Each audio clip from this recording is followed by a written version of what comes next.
και μετέφεραν μαζί και τα στοιχεία τα οποία είχαν τότε με την προσπάθεια όσο είναι δυνατόν να τα διατηρήσουν. Υπάρχει ένα φαινόμενο, αυτό τώρα ιστορικά, που αποτελεί θέμα αποσχολήσεων κοινωνιολογικών, ιστορικών και άλλων σε παγκόσμιο επίπεδο, όχι μόνο στον ελληνικό χώρο. Υπάρχουν διάφορα αίτια που κάνουν βέβαια τη δημιουργία των συλλόγων, είναι η σκοπή των, είναι η λειτουργία των, είναι οι διακοιμάνσεις που παρουσιάζουν, οι οποίες έχουν σχέση και με κάθε εποχή. Τώρα, από επαγγελματική διαστροφή, την έχουν πάνω εμείς οι δάσκαλοι εκεί πέρα, να μου επιτρέψετε εδώ να σας διαβάσω έτσι αργά τον ορισμό του συλλόγου. Είναι σύλλογο. Σύλλογος είναι η συνείδηση ατόμων καταγωμένων από συγκεκριμένη γεωγραφική περιοχή, τα οποία άτομα συνιστούν ένα ιδιαίτερο κοινωνικό και πολιτιστικό σύνολο, δηλαδή ένα κοινωνικό σύνολο που λιγότερο ή περισσότερο διαφέρει από τα άλλα. Αυτό είναι ο σύλλογος. Αλλά βεβαίως δεν έχω εδώ τη δυνατότητα τώρα να εκτεθώ και περισσότερο. Ας έρθουμε στον σύλλογο φιλοκοιτών των δικών μας. Έγινε η παρατήρηση ότι ο σύλλογος αυτός από το 1926 και διαφόρους και σπουδαίους σκοπούς, όπως φαίνεται από το καταστατικό του. Εάν δεν κάνει να δει ένα σύλλογο, κάνει αυτό κυρίως διαβάζει. Τα άλλα είναι άλλα θέματα. Και θα έλεγα ότι από την αρχή έχει αποδειχθεί σε αυτές τις απαιτήσεις. Είναι πολύ δυσκολή και θα ήταν κοπιαστικό αν σας τους διάβαζα όλους. Θα μείνω σε δύο, δηλαδή θέλω να αφαιρώ χρόνο από αυτούς που θα μιλήσουν μετά από μένα, θα βγουν σημαντικότερα πράγματα. Ο πρώτος, που είναι και ο πρώτος, κάτω καταστατικό, λέει ένωση και αλληλεγγύη μεταξύ των απανταχών φιλοκοιτών. Αυτό το πράγμα ούτε εγώ, ούτε εσείς, ούτε οι νεότεροι μπορούν να το καταλάβουν. Είπα να πει ένωση και αλληλεγγύη. Εάν δεν ξέρει ποια είναι η κοινωνική πραγματικότητα των φιλοκοιτών, είναι πολύ κριτική ο σύλλογος το 1926. Ούτε εγώ έχω βιώματα, οικία ή όχι, έχω όμως ακούσματα όπου αυτό το αφηρημένο εδώ πέρα ένωση και αλληλεγγύη κτλ. Σημαίνει πάρα πολλά και επαναλαμβάνω ότι δεν έχω χρόνο τώρα να σας το ξαναπεί. Ένα πράγμα θα σας έλεγα ότι υπήρχαν πάρα πολύ μεγάλες δυσκολίες εδώ πέρα των ανθρώπων που έκανε στο άσχημο για να εργαστούν, ποικίλης φύσεως, που όταν τους ακούει κανείς πολλές φορές έτσι ανατριχιάζει. Πώς δηλαδή οι πατέρες μας, οι πάποι μας εδώ πέρα έζησαν και τι προβλήματα αντιμετώπισαν για να καταστεί αναγκαία αυτή η σύσταση του συλλόγου. Σύλλογοι υπάρχουν πολλοί και θα έλεγα ότι υπάρχει και αιτία τώρα τελευταία μάλιστα. Οφείλεται η είδηση στην μεγάλη εξωτερική αυτή η μετανάστευση, όπως είπα προηγουμένως, αλλά αυτό που ενδιαφέρει είναι ένα φαινόμενο αυτού του συλλόγου, η σύλλογη φαινόμενο, το οποίο όχι τόσο πανελληνικό όσο παγκοσμίως έχει αποτελεί θέμα προσκοπήσεων ιστορικών, κοινωνιολογικών, αναλαμβάνω σε παγκόσμιο επίπεδο. Υπάρχουν πάρα πολλά πράγματα τα οποία συγγενούν στην δημιουργία των συλλόγων.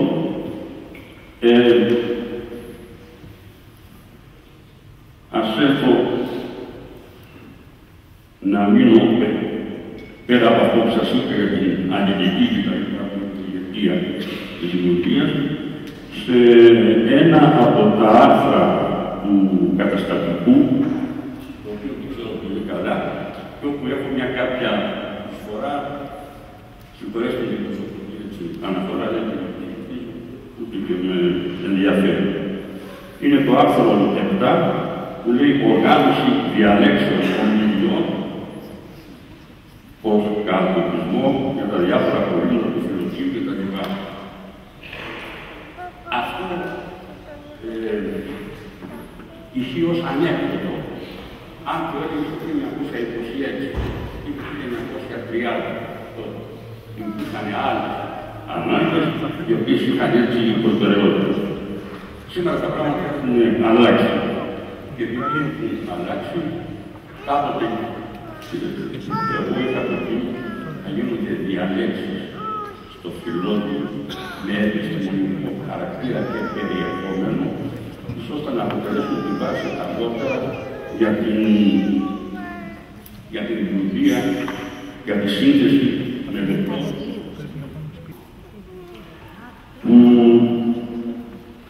Θα διαθέσουν και όλοι μας τι ακριβώς είναι αυτό το σωματείο, τι επιδιώκει και το καθεξής.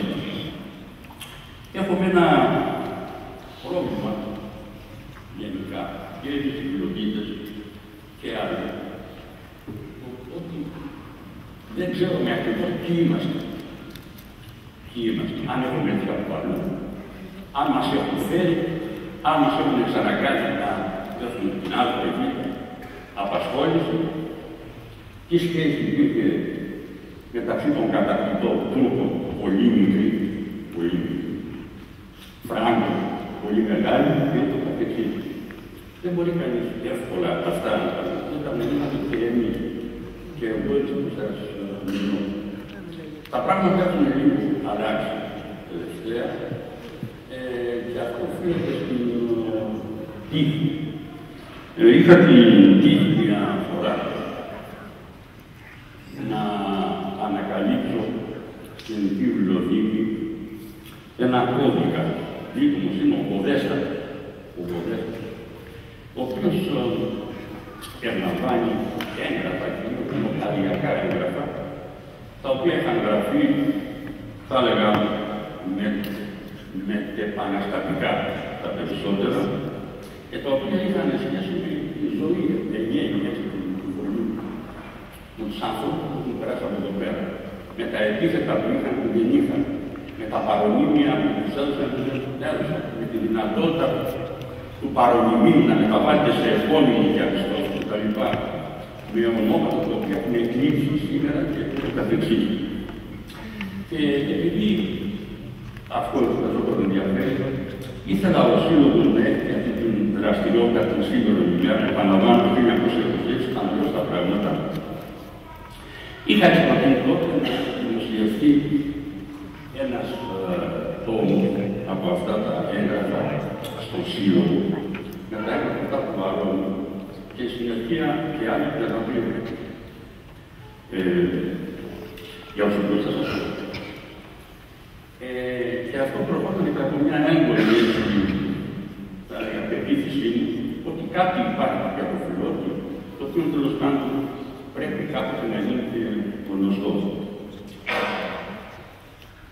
Αυτό προχώρησε από τα σκύλα διαβάσματά μου. Έχω διαβάσει χιλιάδες έγγραφα από διάφορα παιδιά της συνάξεως, κυρίως από τα περάσματα, από τη χώρα, όπου σπανίως γίνεται λόγο για το φιλότιμο. Για ένα τόσο μεγάλο χωριό, σπανίως μεγάλο, μια βρέφη φυσικάζει. Δεν είναι τα τρία, δεν μας διευθύνει. Ήθελε, είδε ένα μικρό στο χωριό, που λέγεται φιλότιμο. Του ήρθαν από εμάς με πλούσιο. Δεν είχαμε ειδήσει. Και τώρα, με αυτό το έργο που έχει ως νοτάριο ένα παπά Αρώνη, και στον ιστορικό υπάρχει μια δυναστεία εκεί πέρα νοταρίων. Αναπαρήγει κανείς ένα πλήθος λεπτομεριών που έχει σχέση με τους γονείς, με τους παππούδες, τους παππεπιπάπους και αυτό καθεξής, και έτσι μπορεί κανείς περίπου να λύσει διάφορα πράγματα που έχουν σχέση με την ιστορία του πολιτικού, την οποία επαναλαμβάνω ότι δεν την ξέρω. Αυτός ήταν ο λόγος που είπα ότι ο τόμος αυτός πρέπει να εκδοθεί στο Σύλλογο Εθνικών, αλλά να είναι και κτήμα του Συλλόγου, να είναι και δραστηριότητα του Συλλόγου. Εξεδόθη ένας τόμος, αλλά πάντοτε δεν κάνει κανείς δυστυχώς ό,τι θέλει. Πρόκειται να εκδοθεί, εξεδόθη ένας δεύτερος τόμος, το παρασκευάζουμε ένα τρίτο τόμο και έπεται και τέταρτος που θα είναι ογκώδης και περιεκτικός. Αλλά δυστυχώς παρά το ότι είμαι αναπραγητικός δυστυχώς, γιατί μπορεί να είναι και δυστυχώς και ευτυχώς, θα σας πω αμέσως. Παρά το ότι ήταν η δική μου επιθυμία αυτό να είναι έργο, δεν γίνεται, γιατί προσέχουσε σε οικονομικές αδυναμίες που έχουμε σήμερα, και έτσι ο δεύτερος τόμος, ο οποίος έχει εκδοθεί, εδώ είναι το δυστυχώς ή ευτυχώς. Δυστυχώς δεν έχει εκδοθεί από το Σύλλογο, ευτυχώς έχει εκδοθεί από την Ακαδημία. Δεν είναι μόνο τα έγγραφα είναι σχεδιασμένα, έχουν εισαγωγές κτλ. Έχουν ευθύνη, την οποία δεν μπορούν να έχουν άλλοι αν ασχοληθούν με το ίδιο θέμα. Έχουν γίνει πάρα πολλά λάθη, έχουν δημοσιευθεί έγγραφα από την άκρη, από ανθρώπους οι οποίοι δεν ήξεραν το ιδίωμα, δεν ήξεραν τους ανθρώπους κτλ.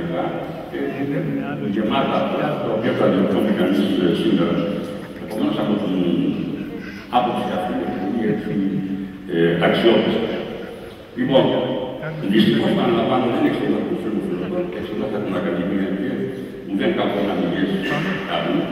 Η Ακαδημία θα έχει στείλει τουλάχιστον από ό,τι έχω υπολογίσει 15 βιβλιοθήκες μεγάλες του εξωτερικού από την Αυστρία, τη Γερμανία, τη Σουηδία και ούτω καθεξής, και θα έλεγε κανείς ότι κατά κάποιο τρόπο εκεί πέρα βοηθεί αυτό που θέλει να κάνει, δηλαδή να προβάλλει διάλυση οδού, η οποία είναι πιο δύσκολη να γίνει αν δεν έχεις αυτές τις προϋποθέσεις.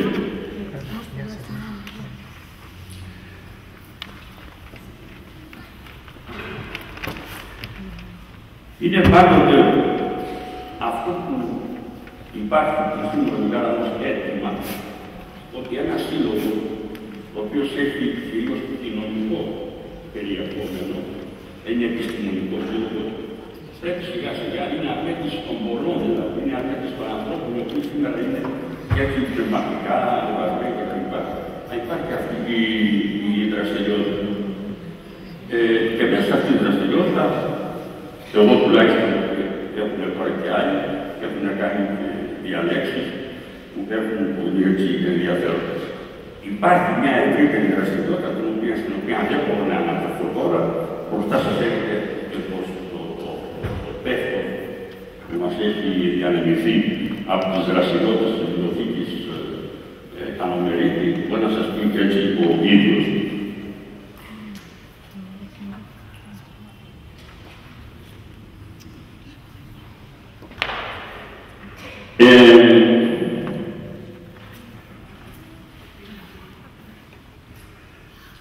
Όλα τα άλλα που αναφέρω θα κατασταλικό, τα παραλείπω, διότι δεν είναι δυνατόν να θέτει κανείς έτσι αυτά. Αυτό που με ενδιαφέρει ήταν αυτό που σας είπα, όχι για την δραστηριότητα, αλλά που υπάρχουν σήμερα προβλήματα οικονομικά.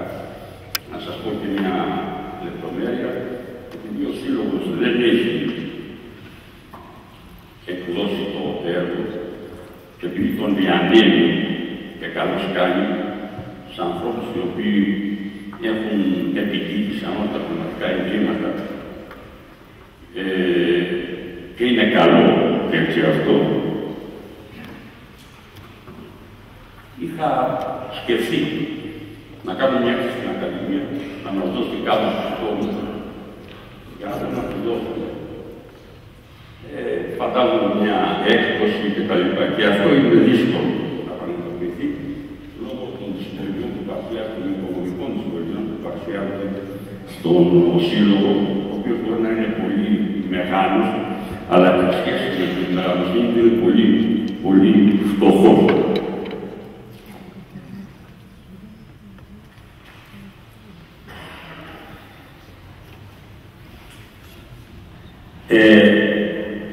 Κυρίως αυτό ήθελα να τονίσω, ήθελα να πει ένα άλλο, που σήμερα ημέρα είναι τα πράγματα πολύ καλύτερα από όταν είναι παλαιότερα. Δηλαδή, δεν είναι μόνο να υπάρχει ένας άνθρωπος ο οποίος μπορεί να ασχοληθεί με τα πράγματα αυτά με τρόπο υπεύθυνο, αλλά είμαστε και περισσότεροι τώρα και μπορεί ο καθένας έτσι να συμβάλλει με τις δυνατότητες έτσι που έχει και με την όρεξη που έχει, γιατί αυτά τα πράγματα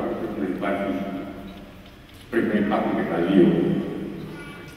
Δεν είναι εύκολο να καταλήξει κανείς τα έργα του και εμείς μπορούμε να καταλήξουμε έργο ευρύτερο στο οποίο τέλος πάντων με το οποίο ασχολούμεθα και να ασχολούμεθα με τα θέματα έτσι του συλλόγου.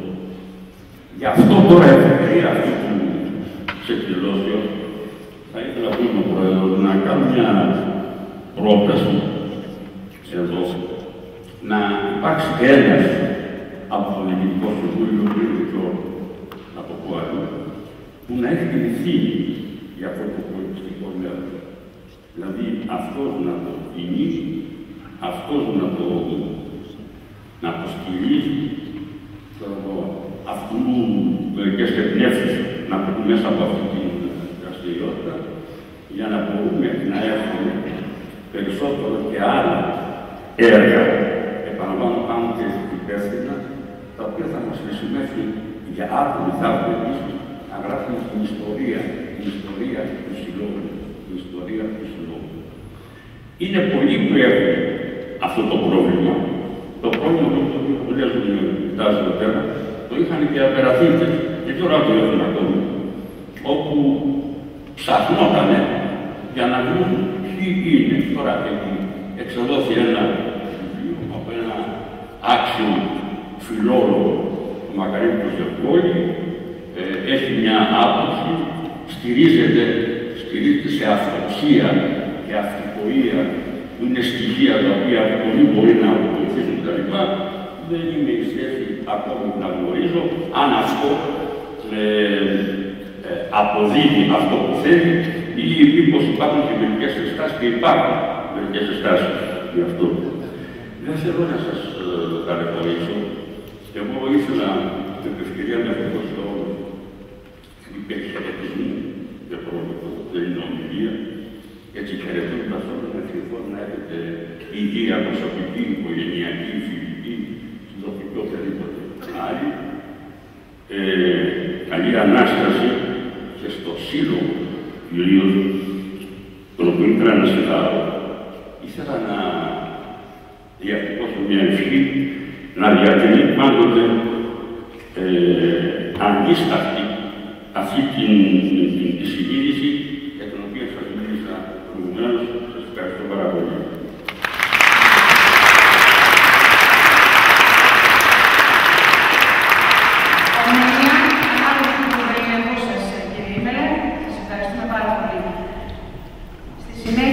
Ο καρδιολόγος κ. Γιάννης Βλασερός θα μιλήσει για τη σωτήρια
θα μιλήσει για τη σωτήρια διαδρομή της Άγιας μετάκρισης ζωής, την αιμοδοσία. Για την τράπεζα αίματος του Συλλόγου Φυλωτητών Νάξου. Για την πράξη αυτή ανίποτης ανθρωπιάς και απροσμέτρητου μεγαλείου. Πράξη που γεννά και καλλιεργεί συναισθήματα αλληλεγγύης, αλτρουισμού, ενδοφλέβιου δώρου ζωής και διατράνωμα ανθρωπιάς. Γιατρέ μας, κύριε Βλασερέ, που άοκνα συμπαραστέκεστε στο θεόσταρτο αυτό λειτουργήμα με τον ανθρωποκεντρικό χαρακτήρα, έχετε το λόγο. Ευχαριστώ πολύ, κυρία Γραμματέα. Καλησπέρα σας. Είναι ιδιαίτερη η χαρά μου που είμαι μαζί σας. Ευχαριστώ πάρα πολύ που ήρθατε εδώ να μας ακούσετε, να μας παρακολουθήσετε. Όλος ο κόσμος, βουλευτές, δήμαρχοι, πρόεδροι κοινοτήτων, καθηγητές, από τα άλλα τα χωριά, άνθρωποι δικοί μας, καθώς και οι συμφωνιανοί μας, οι φιλοτήτες, οι οποίοι ήρθαν εδώ παρά το δύσκολο της ημέρας να μας παρακολουθήσουν, να συνδιορτάσουμε τα 90 χρόνια του του Σωματείου, το οποίο έχει αφήσει το στίγμα του στα πράγματα της Νάξου, σε πάρα πολλά πράγματα. Εγώ θα αναφερθώ στο θέμα της Τράπεζας Αίματος του Συλλόγου, ήδη έχει συμπληρώσει 30 και πάνω χρόνια. Είναι μια ιστορία, είναι ένα θέμα το οποίο έχει την ιστορία του και την προσφορά του. Και θα προσπαθήσω, όχι αρκετά σύντομα πιστεύω, και με εικόνες ίσως πιο εύκολα, πιο άνετα, να αναφερθώ σε αυτή τη διαδρομή των 30 χρόνων της αιμοδοτικής προσφοράς του φιλοτιτικού λαού, της φιλοτιτικής νεολαίας και όχι μόνο, γιατί θα δείτε ότι υπήρχαν και άλλοι μετώπες. Δύο στοιχεία. Εδώ αυτά που βλέπετε τα κουλουράκια δεν είναι τίποτα άλλο από τα εντραγμοσφαίρια. Αυτών των βλέμματος και κυρίως αυτών των εμπόρφων συστατικών χρειάζεται ο οργανισμός για να επιβιώσει. Και αυτών των πραγμάτων, όταν μας λείπουν αυτά, πρέπει να τα πάρουμε από τον συνάνθρωπό μας. Και πώς γίνεται, παίρνουμε από τον ένα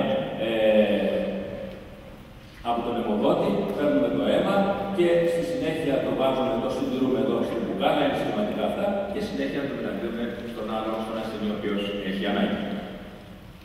Πώς γινόταν παλιά, κάπως έτσι. Ήταν ο άρρωστος, βλέπετε στο κρεβάτι, δεν ξέρω αν ήταν του θανάτου, ήταν σίγουρα στο κρεβάτι μόνο, και από δίπλα ένας υγιής συνάνθρωπος του, ο οποίος έδινε το αίμα του. Ακριβώς υπήρχε μια άμεση μετάκινηση του αίματος με σωλήνα από τον ένα στον άλλο. Όσο αφορά την Άξο, έχει την ιστορία της. Πρέπει να ξέρετε ότι κάτι αντίστοιχο έγινε στην κατοχή από τούτο εδώ την κυρία, η οποία ήταν παιδούλα στο Δαμαριώνο. Και επειδή υπήρχε μια γειτόνισά της η οποία πέθανε, οι γιατροί εκεί, μεταξύ των οποίων η την ιστορία ήταν και ο Μαργαρίτης ο Περώνης, είπαν ότι πρέπει να βρούμε ένα άτομο νεαρό για να πάρουμε το αίμα για να γλιτώσει η γειτόνισσα. Και αυτή είναι η Ανδρονίκη Μαρμακοπούλου. Είναι αυτή η οποία είναι η ευεργέτης του κτηρίου, του Ιδρύματος, το οποίο βλέπουμε στο Δαμαριώνα, το Ανδρονίκιο Ίδρυμα. Ιδιαίτερη ιστορία της κτηρίου. Την αιμοδοσία. Όρος αιμοδοσία αφορά την χορήγηση αίματος για μετάκριση και ευρύτερα την όλη οργάνωση που ασχολείται με την λήψη, έλεγχο και διάθεση του αίματος. Δύο-τρία πράγματα τεχνικά θα σας πω. Η εθελοντική αιμοδοσία είναι αναγκαιότητα γιατί το αίμα είναι αναντικατάστατο. Δεν παρασκευάζεται. Δεν αγοράζεται, μόνο προσφέρεται. Είναι θέμα προσφοράς. Οι αρχές της διεθνής αιμοδοσίας οι οποίες επικρατούν είναι ότι τα κράτη πρέπει να στοχεύουν να γίνουν αυτάρκοι όσο αφορά το αίμα. Οι αιμοδότες δεν πρέπει να αμείβονται. Η συλλογή, ο έλεγχος και η διάθεση του αίματος και προϊόντων του δεν θα πρέπει να γίνονται με φαινόμενα των κέρδων σε καμιά περίπτωση. Και η ασφάλεια και η ποιότητα των προϊόντων του αίματος θα πρέπει να είναι εγγυημένη. αρκετοί παράμετροι. Δεν υπάρχει εύκολη προσφορά αίματος. Υπάρχουν πολλοί λόγοι. Οι κυριότεροι, ειδικά στους ανθρώπους της πρωτεύουσας, είναι ότι υπάρχει μια σχετική αδιαφορία, υπάρχουν προβλήματα υγείας, υπάρχει φόβος. Εδώ παρενέβηκε ο Σύλλογος Φιλωτών Άξου. Αυτή η οργανωμένη κοινωνία πολιτών, η οποία ήθελε μέσα από τις ενέργειές της να βοηθήσει σε αυτό το πρόβλημα. Θυμάμαι τότε, μας λέγανε ότι ένας τεράστιος αριθμός φιαλών μονάδων αίματος έρχονται από την Ελβετία.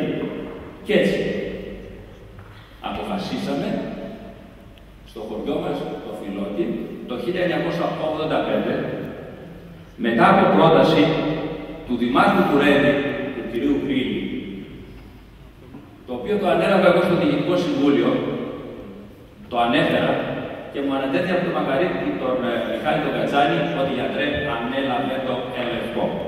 Και έτσι άρχισα να τρέχω, αρχίσαμε και τρέχαμε όλοι εκεί. Η πρώτη αιμοληψία, εδώ, στο παλιό ιατρείο του χωριού. Πρώτη, τον Αύγουστο. Μια συγκέντρωση στο κινηματοθέατρο κάτω του Μαρίνου. Συγκεντρώθηκαν όλοι αυτοί για να ακούσουν τι είναι αυτό το οποίο προσπαθούμε να επιχειρήσουμε στο χωριό μας.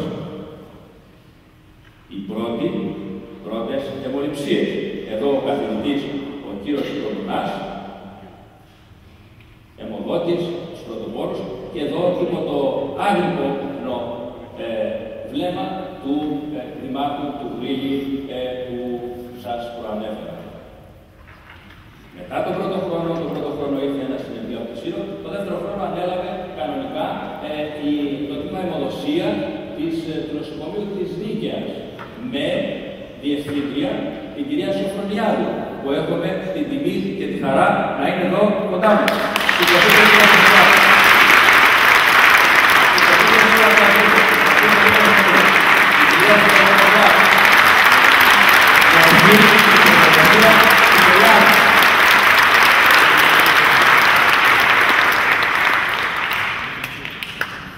Σε αυτή την συντροφιά φαίνεται ο αείμνηστος πρόεδρος μας, ο Μιχάλης Κατσάνης.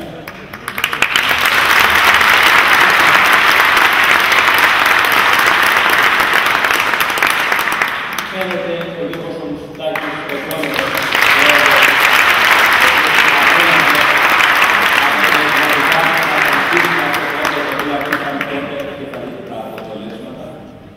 και εδώ από άτομα, γιατροί και νοσηλευτικό προσωπικό που είναι από το νοσοκομείο της Νίκαιας. Εδώ, εκείνες τις μέρες. Γιατί τον δείχνουμε. Γιατί είναι ένας Τούρκος υπήκοος, ο οποίος θέλησε να δώσει αίμα και τα χαρά στο δεχτήκαμε. Πέρασαν 10 χρόνια και έγινε μια πολύ καλή εκδήλωση στο Παλάς, στο θέατρο Παλάς, εδώ πέρα, με τη βοήθεια μάλιστα του προηγούμενου βουλευτή του κ. Χατζιαδρού, που επίσης παρίσταται εδώ, και κάνουμε αυτή την ωραία εκδήλωση για τα 10 χρόνια. Ο Ηλίας ο Λιαούρης, Μακαρίτης, μεγάλος καλλιτέχνης, είναι αυτός ο οποίος ζωγράφησε την πρώτη εικόνα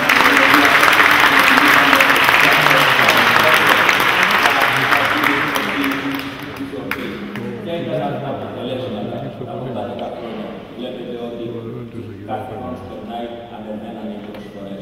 Εκεί το αδόνταμό είναι αυτά τα οποία δίναμε λιγότερα. Γιατί ξέρετε ότι δεν δίνει, δεν προσφέρεται μόνο αίμα για την κοινωνία, αλλά παίρνετε κιόλας από τους συμπολίτες μας και όχι μόνο όταν το χρειαζόμαστε